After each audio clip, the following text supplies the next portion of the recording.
You're not brave. Men are brave.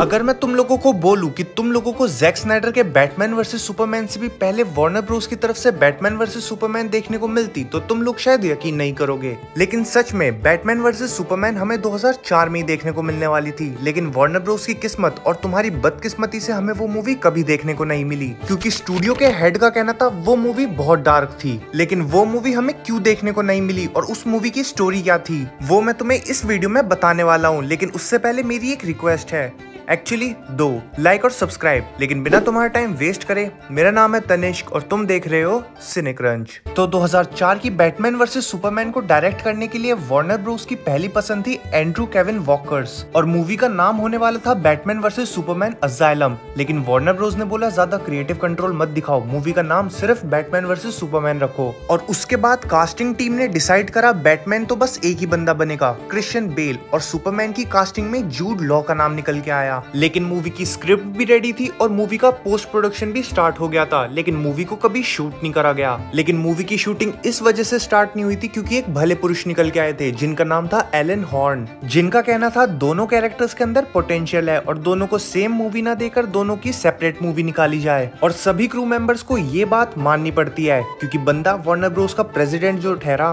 फिर Warner Bros के writer Superman की scripting पे काम करने लगे, लेकिन एंड्रू के दिमाग में एक प्लान आया। उसने क्या करा, सुपरमैन की स्क्रिप्ट की कॉपीज में सुपरमैन वर्सेस बैटमैन की स्क्रिप्ट मिक्स करके दे दी। लेकिन एलन हॉर्न अपने डिसीजन से नहीं बदले। लेकिन वार्नर ब्रोस के वाइस प्रेसिडेंट को मूवी की स्क्रिप्ट पसंद आई और सुपरमैन वर्सेस बैटमैन की कॉन्फ्लिक्ट की जगह प्रेसिडेंट और वाइस प्रेसिडेंट का इतना बड़ा कॉन्फ्लिक्ट हुआ कि वाइस प्रेसिडेंट लॉरेंजो को वार्नर ब्रोस की वाइस प्रेसिडेंसी से रिजाइन करना पड़ा। और फिर स्टूडियो वालों ने बैटमैन वर्सेस सुपरमैन की जगह बैटमैन बिगिंस और सुपरमैन रिटर्न्स निकाल दी। लेकिन अगर बैटमैन वर्सेस सुपरमैन बनती तो उसकी स्क्रिप्ट क्या थी, तो चलो मैं तुम्हें बताता हूँ।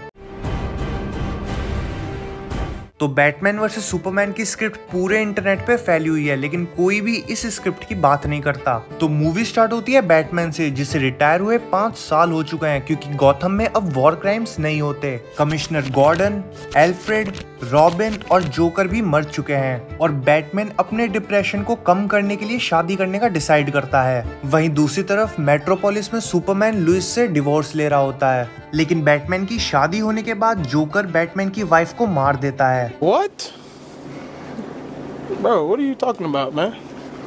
हाँ, वो मर चुका था लेकिन एक बी में अपना पॉइजन इंजेक्ट करके मरा था ताकि वो बी बैटमैन की वाइफ को मार सके। लेकिन इस इंसिडेंट के बाद बैटमैन फिर से अकेला हो जाता है और अकेलेपन के साथ साथ बैटमैन के अंदर गुस्सा भी आ जाता है और ब्रूस वेन रिटायर होने के बाद फिर से बैटमैन बनता है और गॉथम सिटी के क्रिमिनल्स को बहुत बेरहम तरीके से मारना स्टार्ट कर देता है जो भी जोकर के साथ मिले हुए थे। और वो क्रिमिनल बैटमैन को मिल भी जाता है और उसके बाद उस क्रिमिनल का कहना था कि वो बैटमैन को गॉथम सिटी में वापस लाना चाहते थे। लेकिन फिर बैटमैन के सामने जोकर आता है जिसे देख के बैटमैन हैरान हो जाता है। फिर जोकर बैटमैन को कुत्तों की तरह मारता है और बैटमैन के पागलपन की न्यूज सुपरमैन न्यूज रिपोर्टिंग में देखता है। फिर सुपरमैन लेक्स लूथर से प्रिजन में मिलने जाता है कि भैंचोदी क्या बसड़ चल रही है। लेकिन फिर लेक्स लूथर का प्लान हमें पता चलता है कि उसने जोकर के क्लोन क्रिएट करे हैं ताकि जोकर बैटमैन की वाइफ को मार सके और बैटमैन वापस से रिवेंज मोड में आ जाए, जिसे रोकने सुपरमैन जाए और बैटमैन ही ऐसा बंदा है जो सुपरमैन को मार सकता है।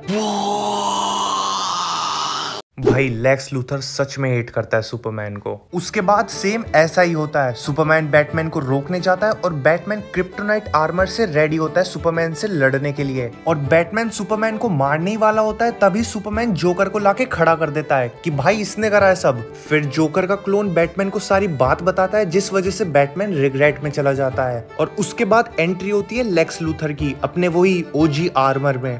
फिर सुपरमैन और बैटमैन दोनों मिलकर लेक्स लूथर को हराते हैं। उसके बाद मूवी एंड हो जाती है। मतलब ये मूवी हमें कभी देखने को नहीं मिली, लेकिन तुम्हें क्या लगता है ये 2016 वाली मूवी से अच्छी थी? वो मुझे कमेंट में बताना। लेकिन अगर तुम्हें मेरी वीडियो अच्छी लगी हो तो लाइक करना और सब्सक्राइब करना। मैं फिर मिलूंगा किसी नई वीडियो में किसी नए दिन। You are? Yeah. I'm man.